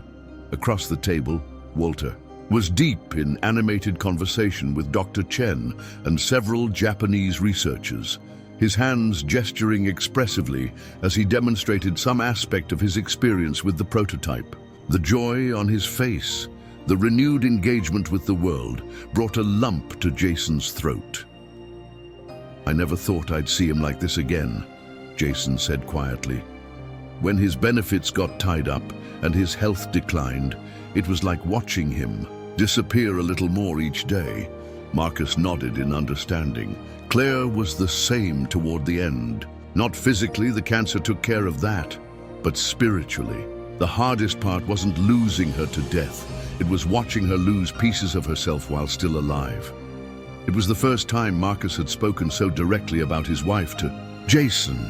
The vulnerability in his usually composed expression revealed the depth of grief that still lingered beneath his renewed purpose. "Is that why you disappeared after she died?" Jason asked gently.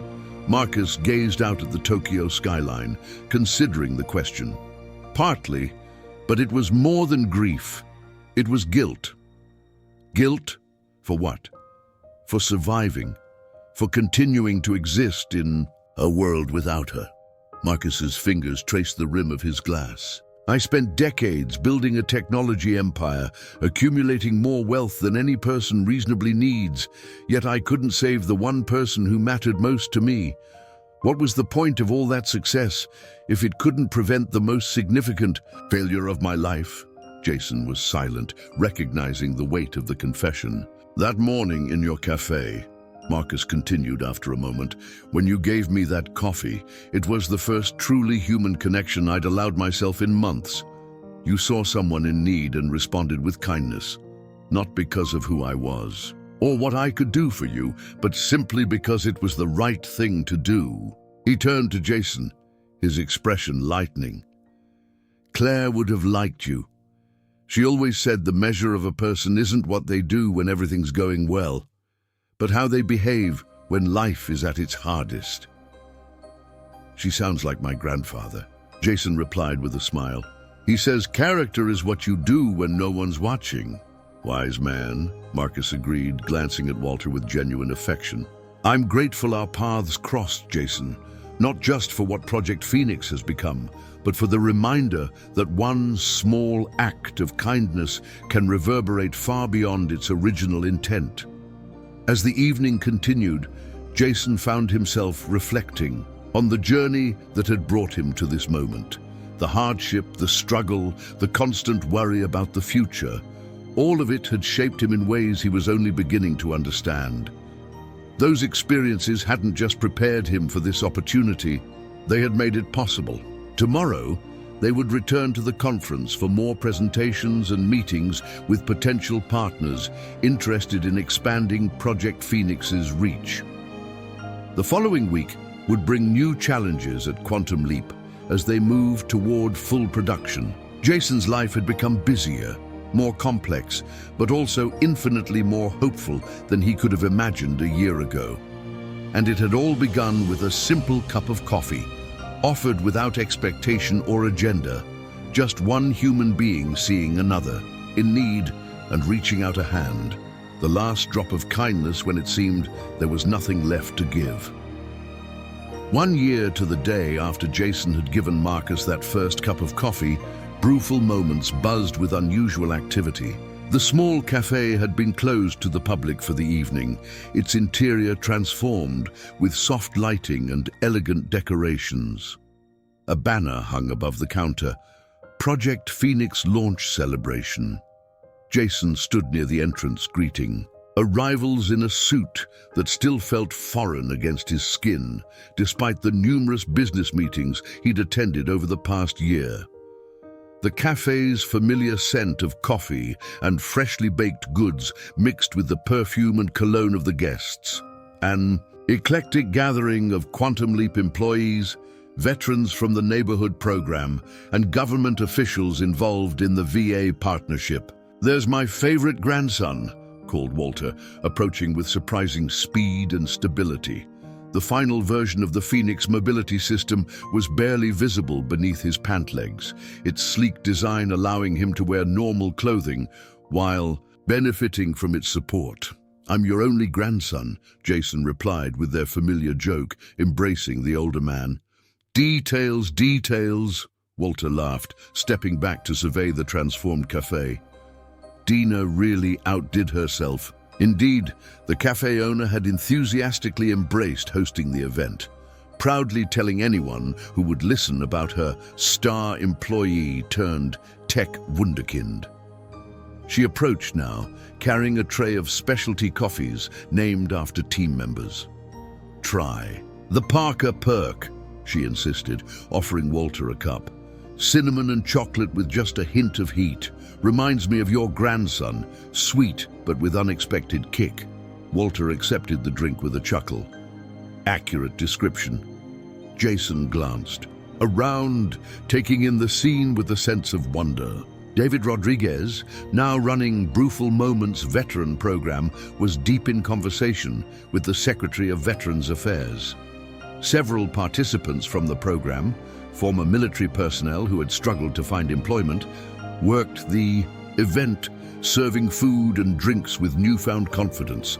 Their lives, like Jason's, had been transformed by opportunities that recognized their value rather than focusing on their limitations. The door opened, admitting Marcus and Sophia, along with several board members from Quantum Leap. Despite the company's immense success and the widespread acclaim Project Phoenix had already received from early adopters, Marcus looked as humble as he had that first day in the cafe. "Welcome to where it all began," Jason greeted him, extending his hand. Marcus bypassed the handshake for a warm embrace. "Feels appropriate to launch here, doesn't it?" "Poetic even," Jason agreed. The cafe continued to fill with guests until Deena finally rang the service bell to gather everyone's attention. "First, I want to thank you all for coming," she began. "When Jason started working here 3 years ago, I knew he was smart, but I had no idea I was employing the future technical director of a revolutionary medical device." Gentle laughter rippled through the crowd as Jason felt his cheeks warm. "But that's not why we're really here," Deena continued. "We're here because a year ago, a simple act of kindness between two strangers created a ripple effect that has changed countless lives." I'll now turn things over to Marcus Reed to tell you more about tonight's announcement. Marcus stepped forward, his presence commanding yet approachable, a balance he had refined since returning to public life. "Thank you, Deena. As many of you know, today marks the official launch of the Phoenix mobility system for veterans nationwide," he announced to enthusiastic applause. "Starting tomorrow, VA facilities across the country will begin fitting eligible veterans with devices that will significantly improve their mobility, independence, and quality of life." He gestured toward Walter, who stood straight and proud. "We've seen firsthand what this technology can do, not just physically, but emotionally and psychologically. The ability to move freely without pain or assistance restores more than mobility. It restores dignity." Nods of understanding passed through the crowd, particularly among the veterans present. "But tonight, I'm announcing something beyond the Phoenix mobility system." Marcus paused, his eyes finding Jason's. Today, the Claire Reed Foundation is launching the Last Drop Initiative with an initial funding commitment of $2 billion. A murmur of surprise swept through the room. This initiative has 3 pillars, Marcus continued. First, expanded healthcare technology development for veterans and civilians with mobility challenges. Second, housing security programs to ensure no veteran ever faces homelessness. And third, he smiled at Jason, education and employment, opportunities for caregivers who have put their own dreams on hold while supporting others. Jason stood stunned as Marcus explained the details of the initiative. The education component would provide full scholarships and living stipends for family caregivers of veterans, allowing them to complete degrees or vocational training without financial burden. The employment program would create flexible positions, specifically designed to accommodate their ongoing caregiving responsibilities. And I'm pleased to announce that Jason Parker has agreed to serve as the executive director of the Last Drop Initiative, Marcus revealed, generating spontaneous applause. Jason blinked in surprise. This part hadn't been in their earlier discussions. Marcus had mentioned wanting him involved, but hadn't specified a leadership role. Before he could process this unexpected turn, Marcus was motioning him forward. Approaching the makeshift podium, Jason felt a curious blend of nervousness and certainty. A year ago, public speaking would have terrified him. Now, bolstered by his experiences presenting Project Phoenix at conferences around the world, he faced the crowd with confidence. "This is unexpected," he began honestly, earning knowing smiles. "But I can't think of work more meaningful or necessary. Caregivers are the invisible infrastructure of our healthcare system, particularly for veterans. They sacrifice careers, education, financial security, and often their own health to support those who served." He glanced at his grandfather, emotion tightening his throat. "I know because I was one of them. And I know how a single opportunity, a chance to use your skills, to build something meaningful while still honoring your commitment to your loved one, can change everything." As Jason outlined his vision for the initiative, he noticed a woman discreetly entering the cafe. She lingered near the back, her elegant attire suggesting she wasn't a casual passerby who had missed the "closed for private event" sign. Something about her seemed vaguely familiar, though Jason couldn't place her. After concluding his impromptu speech, Jason made his way through congratulatory handshakes to where Walter stood beaming with pride. "Executive Director," Walter said, clapping him on the shoulder. "Quite a promotion from making lattes." "I haven't agreed yet," Jason pointed out, though the idea had instantly resonated with him. "But you will," Walter replied confidently. "It's what you were meant to do." Before Jason could respond, he noticed Marcus speaking with the mysterious late arrival. The CEO's body language showed unusual deference, and when he guided her toward Jason and Walter, his expression held a mix of emotions Jason hadn't seen before. "Jason, Walter, I'd like you to meet someone very important to me," Marcus said as they approached. "This is Dr. Eleanor Hayes, Claire's mother." The elegant woman extended her hand with a warm smile. "I've heard so much about both of you. Please, call me Ellie." "It's an honor to meet you, Ma'am," Walter said, his military courtesy automatically engaging. "The honor is mine," she replied sincerely. "Marcus has told me how instrumental you both have been in this project." "Your daughter's foundation is doing incredible work," Jason said, understanding now why she had seemed familiar. There were echoes of her features in the photographs of Claire he'd seen at the Quantum Leap headquarters. Ellie's eyes grew soft. Claire would have loved this, all of it. She glanced around the humble cafe with appreciation rather than judgment, especially the location. She always said the most important work happens in unexpected places. Marcus nodded, a shadow of grief passing briefly across his face before resolving into purpose. Claire understood something I've only recently come to grasp: that true impact isn't measured in market capitalization or technological innovation, but in human connection. As the evening progressed, Jason found himself observing the gathering with a sense of wonder. The cafe, where he had once counted pennies for bus fare, now hosted cabinet secretaries alongside veterans who had been homeless months earlier. The technology that had begun as a potential solution for his grandfather's mobility issues would soon help thousands nationwide. And the chance encounter that had sparked it all, a simple cup of coffee offered to a stranger, had blossomed into an initiative that would support countless caregivers facing the same challenges he had once navigated alone. Near midnight, as the event wound down, Jason stepped outside for a moment of quiet reflection. The city streets were peaceful, the late autumn air crisp with promise. He heard the door open behind him and turned to find Marcus joining him. "Too much excitement?" Marcus asked, handing him a cup of coffee. Black, no frills, just like that first cup a year ago. Jason accepted it with a smile. "Just processing. It's been quite a day." They stood in comfortable silence, sipping their coffee and watching occasional cars pass by. "Are you going to accept the director position?" Marcus finally asked. Jason nodded slowly.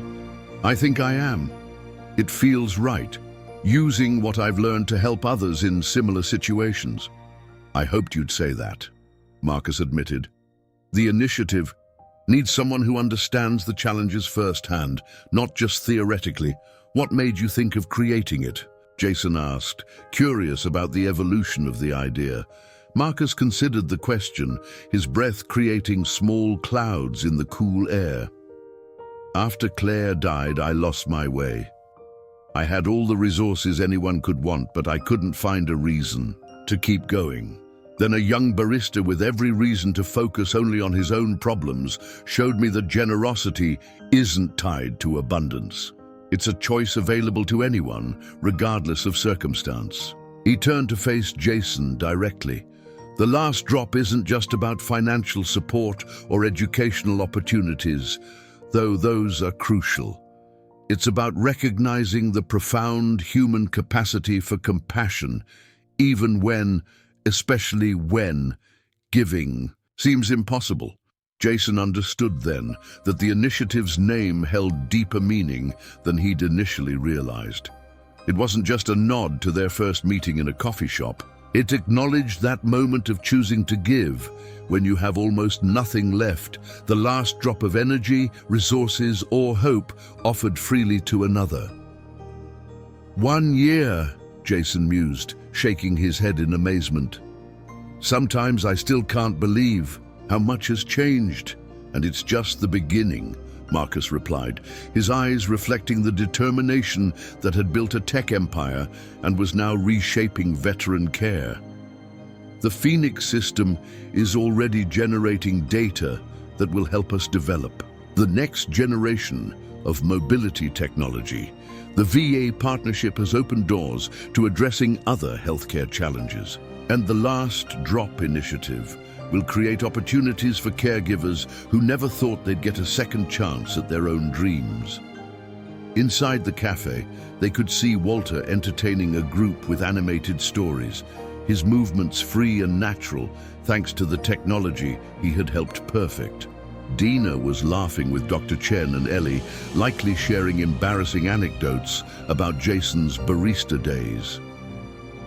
Two worlds that had once seemed impossibly distant had merged into something new and meaningful. As they turned to rejoin the celebration, Jason reflected on the strange alchemy of circumstances that had brought them all together: grief and kindness, struggle and opportunity, loss and renewal combining to create something none of them could have imagined individually. "You know," he said thoughtfully, "my grandfather always told me that no act of generosity, however small, is ever wasted. I used to think he was just being optimistic." Marcus smiled, understanding completely. "And now?"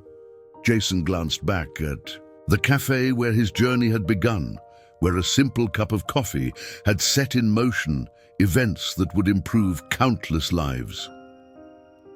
Now I think it might be the most practical advice anyone ever gave me.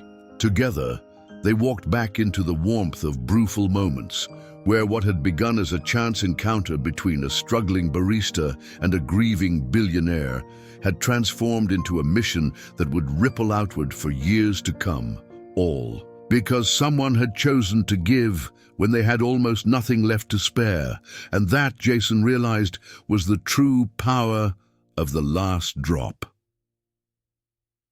5 years after that transformative cup of coffee, Jason Parker stood at the podium in the grand ballroom of the National Veterans Convention Center. Behind him, an enormous screen displayed the Last Drop Initiative's logo, a simple coffee cup with ripples expanding outward like waves. The audience of 3,000 included veterans, caregivers, healthcare professionals, and technology innovators from across the country. When I was 24 years old, Jason began, his voice carrying confidently through the state-of-the-art sound system, I worked as a barista making minimum wage plus tips. My grandfather, a Vietnam veteran whose benefits were trapped in administrative limbo, depended on me. We were one missed paycheck away from homelessness. He paused, letting the reality of that precarious existence sink in. Today, I want to introduce you to someone who lived that reality, someone who represents why our work matters. Jason gestured stage left, where a young woman in her 20s waited nervously. This is Maria Cortez. Until 18 months ago, she was working 3 jobs while caring for her father, a Gulf War veteran with severe PTSD and mobility issues. Maria had put her education on hold indefinitely, seeing no path forward that would allow her to both pursue her dreams and fulfill a commitment to her father. Maria joined Jason at the podium, her initial nervousness giving way to determination as she faced the audience. The day I received the Last Drop scholarship changed everything, she said, her voice steady despite the emotion behind her words. For the first time, I didn't have to choose between my father's care and my future. The flexible online program meant I could study while he slept. The stipend meant I could quit my overnight job. And the caregiver support network meant I finally wasn't alone. She touched the pin on her lapel, the same coffee cup emblem displayed behind them. Yesterday, I graduated with my nursing degree. Next month, I start work at the VA hospital where my father receives treatment. The audience erupted in applause as Maria returned to her seat, visibly moved by the response. When the room quieted, Jason continued. Maria's story isn't unique. In the 5 years since we launched the Last Drop Initiative, over 10,000 caregivers of veterans have received educational scholarships. 8,000 have completed degrees or vocational training. And remarkably, 70% have chosen careers in healthcare or veteran services, creating a powerful cycle of understanding and support. The screen behind Jason shifted to show images of the Phoenix mobility system being used by veterans of different ages, genders, and backgrounds, climbing mountains, dancing at weddings, playing with grandchildren. Meanwhile, the technology that began with my grandfather's needs has evolved beyond what any of us imagined. The newest generation of the Phoenix system is 40% lighter, has double the battery life, and includes neural feedback that has reduced phantom limb pain by 80% in amputees. In the front row, Walter Parker sat tall and proud at 83, his Phoenix system now so streamlined it was practically invisible beneath his dress uniform. Beside him sat Marcus Reed, who had stepped back from day-to-day operations at Quantum Leap to focus on the Foundation's work. But technology alone isn't enough, Jason continued, his expression growing more serious. True change requires policy. I'm proud to announce that yesterday, the President signed the Veteran Caregiver Recognition Act, which for the first time provides direct financial support, respite care, and health insurance to family members, serving as primary caregivers for disabled veterans. This news brought the audience to their feet. The legislation had been 5 years in the making, with the Last Drop initiative providing research, testimony, and relentless advocacy. Jason waited for the applause to subside before continuing. None of this would have been possible without one crucial ingredient: community. He gestured to the diverse audience before him. Everyone in this room has contributed to this movement. Veterans sharing their experiences, developers refining the technology, caregivers supporting each other through impossible challenges, politicians crossing party lines to serve those who served us. Jason stepped away from the podium, walking to the edge of the stage to connect more directly with the audience. "But I want to tell you a secret," he said, his voice dropping slightly as if sharing a confidence. "The most powerful force behind everything we've accomplished isn't technology or policy or even funding. It's something far simpler and more profound." The room grew quiet, attendees leaning forward in anticipation. "It's the radical belief that kindness matters, that compassion isn't a luxury for the comfortable. It's a necessity for human dignity. That giving what you have, even when it seems inadequate, creates possibilities none of us can foresee." Jason's gaze found Marcus in the front row, a silent acknowledgement passing between them. "5 years ago, I offered coffee to a stranger who looked like he needed it. That small act, insignificant in the moment, created a chain reaction that has improved hundreds of thousands of lives."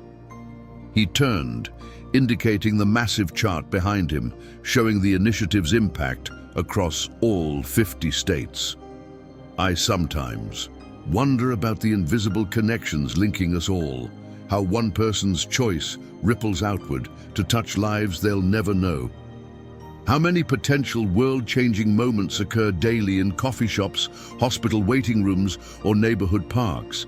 How many last drops are being shared right now that might alter the course of history?" The room was silent, contemplative. Jason let the questions hang in the air for a moment before his expression brightened. "I'd like everyone to look under your seats," he continued. "You'll find an envelope containing 2 things: a coffee shop gift card and a blank card." Curious murmurs filled the hall as attendees retrieved their envelopes. "The gift card is for you to buy coffee for a stranger, someone who looks like they're having a rough day. The blank card is for you to write down what happens next. Not just the immediate reaction, but the conversations that develop, the connections that form, the unexpected outcomes that emerge weeks or months later." Jason smiled, genuine warmth radiating from his expression. "1 year from now, we'll create a mosaic of these stories, a testament to how small acts of kindness can transform our world in ways we never anticipate." As attendees examined their cards, Jason returned to the podium for his closing remarks. "When my grandfather returned from Vietnam, he brought back a saying that has guided our family through difficult times. The measure of your life will not be what you gather, but what you scatter." He paused, emotion briefly overtaking him as he looked toward Walter. "Today, I invite each of you to scatter kindness like seeds in fertile soil, to offer your last drop without calculation or expectation, to trust that compassion, freely given, returns to us in ways we can never predict." The audience rose as one applause thundering through the hall. On the screen behind Jason, the Last Drop logo transformed, ripples expanding outward until they reached the edges of the display and beyond, a visual representation of how far a single act of kindness could travel. What began with a cup of coffee had become a movement, and this was only the beginning.